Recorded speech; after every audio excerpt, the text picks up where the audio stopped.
Alright, so this is my video on packing eggs. You do not have to follow this. This is just an example because I have been asked a couple times to do a video and I just never have done it. So I typically will recommend the 1-inch pipe insulation foam.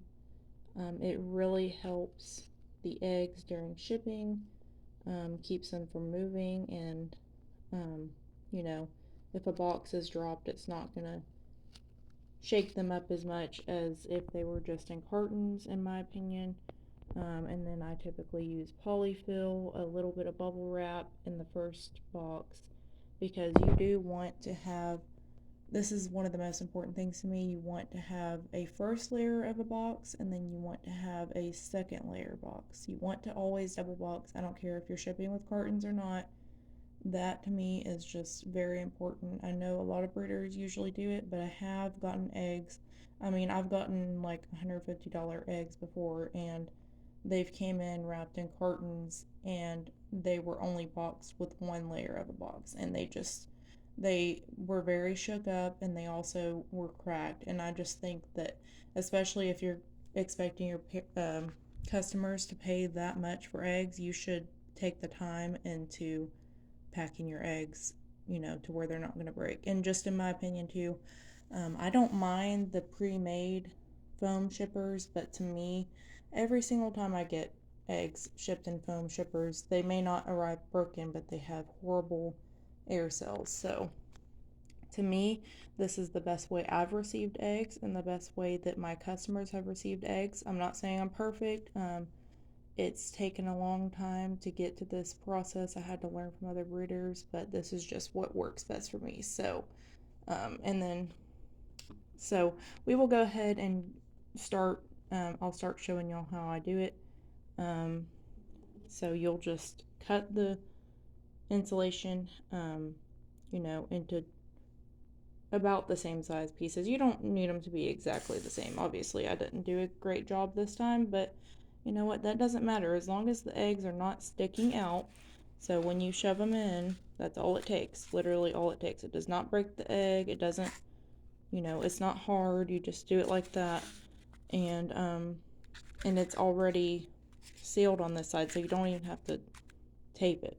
You just literally shove them in there like that. Okay? And then you'll place them in the box like this, and I'll show you all in just a second. Alright, so once all of your eggs are put in the box, you want to put polyfill or something to kind of catch them from like moving up against each other. These are pretty snug, they're not going to go anywhere. Obviously, you still want to pack it better than this. I'm just telling y'all that you need to, fill in the gaps. Don't just leave it in there with just the pipe insulation around them.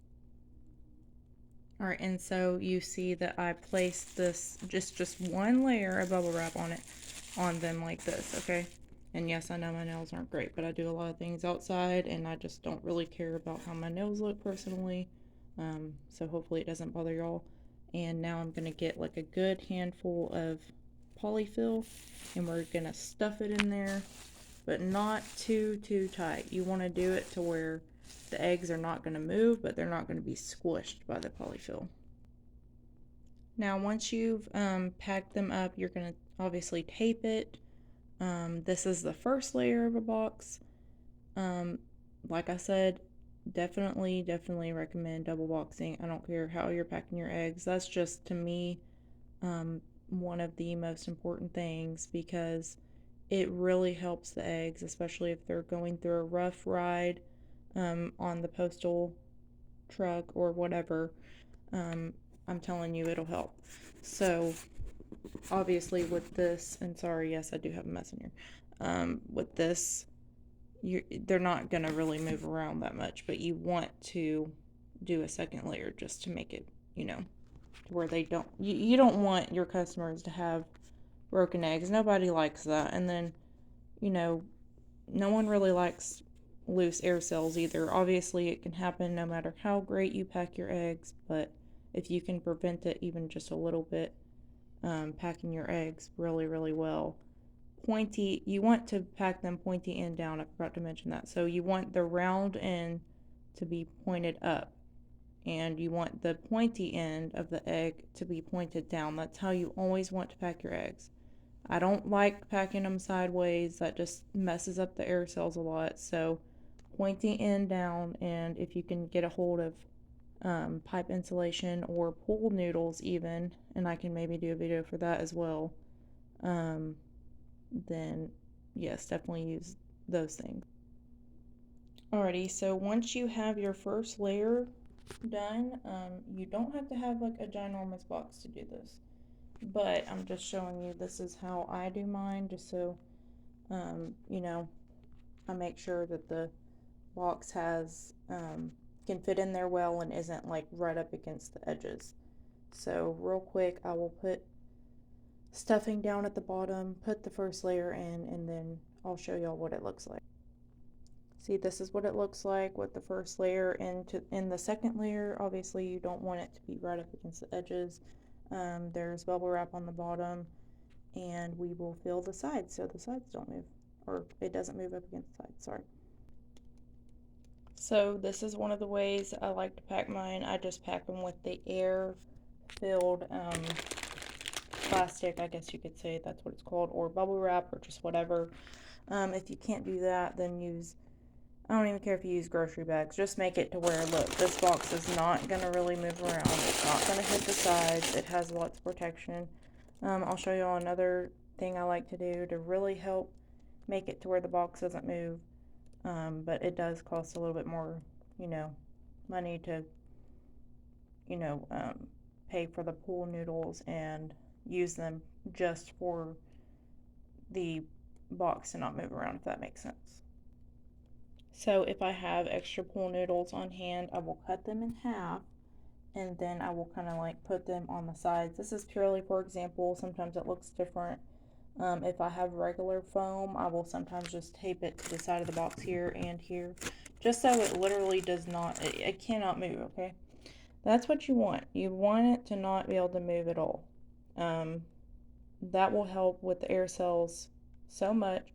It'll also help, obviously, from the eggs arriving broken. Now, before closing the box, you want to have a good layer of some kind of foam or something. I usually just do bubble wrap, but anything really works. Like I said, I don't care as long as it does not move. I'm all for recycling, so if you can find plastic bags, paper, I don't care what it is, as long as the eggs don't really, or the first layer of box doesn't really move, sorry, then you're fine. I even sometimes reuse packing material that I get from different breeders. So then you'll want to obviously close up the box. You want to make sure it's not going to be too tight. If it's too tight and you are having trouble closing the box, then you need to take out some of the stuffing. Alright, once you close your box, you'll want to tape it up really good. I like to do one across this way and this way, and sometimes I even double do it on this because one of my worst fears for some reason is the box like popping open during shipping. So I like to make sure it's taped very well on the top and bottom. And as you can tell, whenever I move this box, I know you can't see it very well because I only have one hand that I can use because I'm holding my phone with the other hand. Sorry, y'all. You're not hearing the box move around in there, or the eggs, because they're in there very securely. They'll arrive usually like in perfect condition like this. I have a lot of people say even the air cells are not as bad as, if you get eggs that are shipped in cartons. Once again, to me, the most important thing is packing your customers' eggs well, because no one wants damaged eggs or eggs that arrive with loose air cells. It's just not right, especially if you're charging a lot of money for your hatching eggs. To me, that's just crap. So, y'all have a good day.